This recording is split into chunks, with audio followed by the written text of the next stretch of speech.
Make sure all cell phones are turned off and put away, please.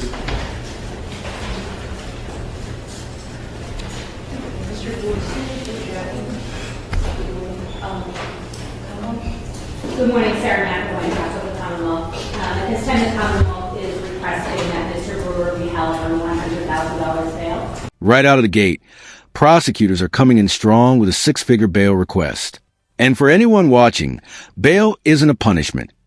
It's the court deciding whether someone should remain in custody or return to the community while the case moves forward. First minute in, and the stakes are already high. I would also ask for 2 people in bail in an open case in the Boston Municipal Court, and additionally order that he stay away from the location of this incident, as well as stay away and have no contact with any residents of the apartment building in which the incident took place.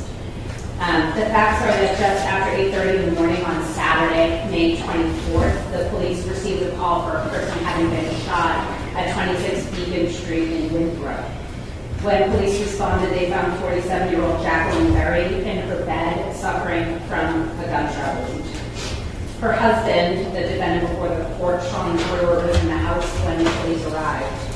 He claimed to the police that that morning he was sweeping his bedroom before church when he found. Hold on a second. That statement immediately becomes a major point of scrutiny. Firearms accidentally discharging can become a central issue in investigations because investigators usually look closely at physical evidence, mechanics, and witness statements. Question for everyone watching. If you were on a jury, what would you want verified before accepting a claim like that? Items in his and his wife's bedroom that did not belong to him, including a jacket with a firearm in a pocket. He indicated he took the firearm out to ask Miss Barry about it. This is the moment where the courtroom atmosphere shifts. Up until now, you've heard facts being laid out piece by piece, but hearing that a life was lost changes the emotional weight of everything that follows. Every decision from this point carries much heavier consequences. He indicated he didn't touch the trigger and the firearm just spontaneously went off, striking Miss Barry. A search warrant conducted at the apartment did lead to the recovery of 40 caliber Smith & Wesson firearm and 1 discharged cartridge or spent cartridge casing. Miss Barry was pronounced deceased, and the Office of the Chief Medical Examiner determined the cause of her death was gunshot. In addition to those facts, the defendant's criminal record is a basis for the Commonwealth's request for a $100,000 bail. He has a lengthy criminal record with numerous convictions, including crimes of violence and drug offenses. Notice what the prosecution is doing here. They're not focusing on one factor alone. They're tying together the allegations, prior history, and pending legal matters to argue risk. Court hearings often become a battle over context, as much as a battle over facts.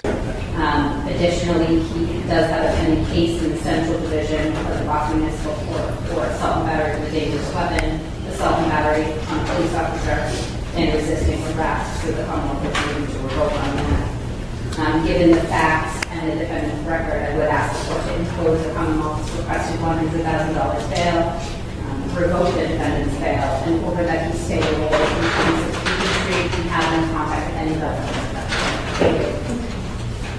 For the reserve bail argument for your time, Your Honor. Okay. Additionally, the Commonwealth has filed a motion to impound the police report, which is essential.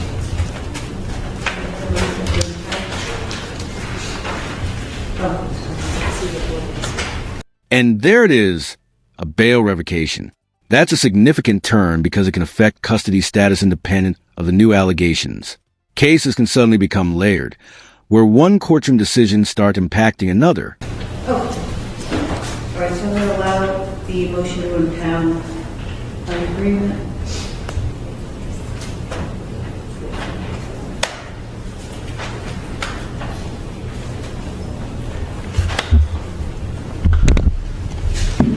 I'm going to set the bail as the Commonwealth requested for $100,000.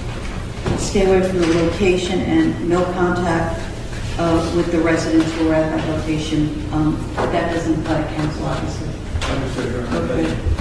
And that's, you can have a bail review by law. And as to the revocation, I see the Commonwealth has attached the information regarding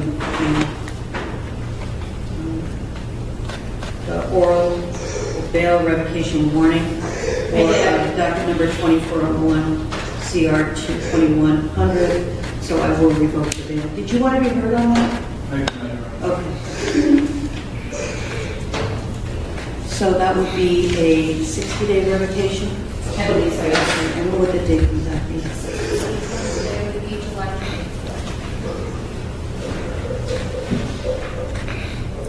And we will bring him back, or have him sent back to Central for 30-day days. Does he already have a date in Central? I can check this one over. Yeah, I'm going to check the docket that you gave me.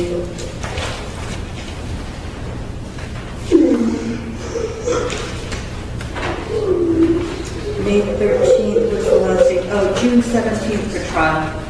So we'll just make that as part of the order, okay? We'll do that. Okay. Yeah, the 17th of June.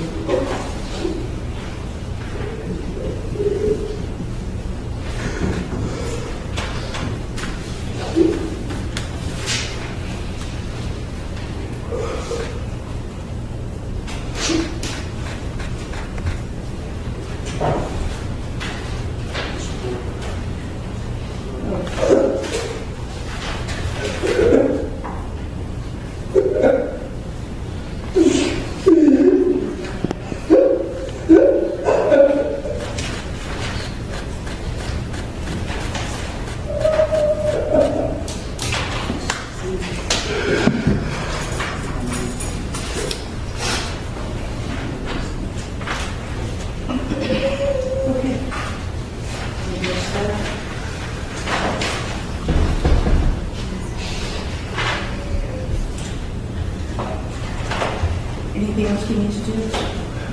No, to the court endorse the I do. Thank you very much. Did you have a 56A that you wanted to do as well, or no? By the end of this hearing, the picture becomes clearer. Bail set, restrictions ordered, dates placed on the calendar. But here's the bigger question for viewers. How much weight should prior history carry compared to the evidence in the current case? That's a debate that shows up in courtrooms again and again. A 56A? I do. That goes to the motion.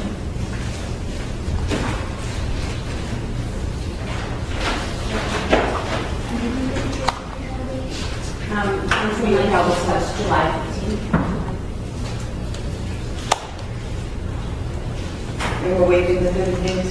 Yes, Your Honor. Okay. July 15th for public test? Thank you very much. I'll impose a legal counsel for each one. The court will enter a plea of not guilty on your behalf. Sir, Attorney Perez has been appointed to represent you. The legal counsel fee is $150. If you don't pay, you may perform 10 hours of community service. Your bail has been imposed in the amount of $100,000 with conditions of staying away from the location and having no contact with the residents of the location. Please be advised that if you violate conditions of your release or for charging any other crime while this case is pending, your bail could be revoked and you could be held up to 90 days in custody without bail. Commonwealth's motion to impound was heard and allowed by agreement, and Commonwealth's motion to revoke defendant's bail has been allowed.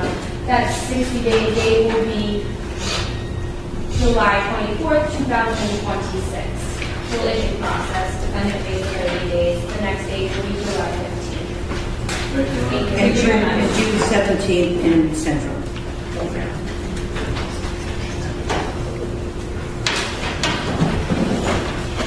Court, all rise.